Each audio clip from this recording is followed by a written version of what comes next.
Induction cooktop वापरायला अगदी सोपा. वरती स्विच ऑन केला की हा छोटा मायक्रो स्विच दिसेल, तो प्रेस करायचा रेड कलरचा. हा मेन्यू आहे. मेन्यूमध्ये आपण मॅन्युअल किंवा प्रीसेट मेन्यू सेट करू शकतो. आता आपण मॅन्युअलवर सेट केला. ह्या 700 जो नंबर दिसतो हे वॅट आहे, 700 वॅट. आणि जसं वॅटेज वाढवणार तसं टेम्परेचर वाढत जातं. म्हणजे आतमधला पदार्थ अधिक वेगाने गरम होतो. 1600 वॅटचा असल्यामुळे हा 1600पर्यंत जातो.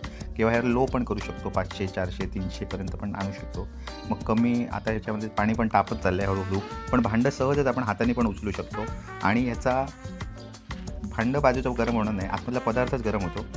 इथे याच्यावर आपण मी आता टेम्परेचर वाढवलं, म्हणजे वॅटेज वाढवलं आहे. तर आता पाणी पण आपण बघू शकता गरम होतं आहे हळूहळू. पण जेवढं वॅटेज वाढवणार तेवढं पटापट गरम होणार ते पाणी, फास्ट गरम होणार.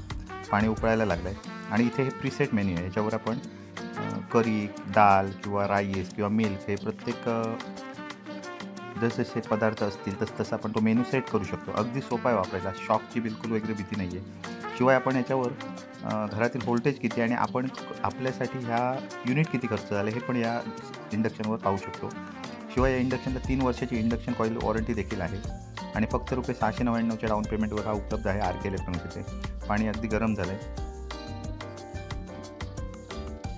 या इंडक्शन कुकटॉपसाठी जो खर्च येतो, म्हणजे इलेक्ट्रिसिटी बिल येते, हे अगदी जवळपास गॅसच्या जवळपासच येत असतं. म्हणजे जास्त खूप खर्चिक आहे असाही काही विषय नाही आहे. आणि कमी वेळात स्वयंपाक होतो, हे याचं वैशिष्ट्य आहे. आता बघा पाणी पण खूप उकळलं आहे, चांगल्यापैकी उकळतं आहे. आणि अगदी एक 2 ते 3 मिनटात ते पाणी उकळायला लागलं आहे. त्यामुळे कमी वेळात हे होऊन जातं. त्यामुळे त्याचा वीज बिल पण फार कमी येतं.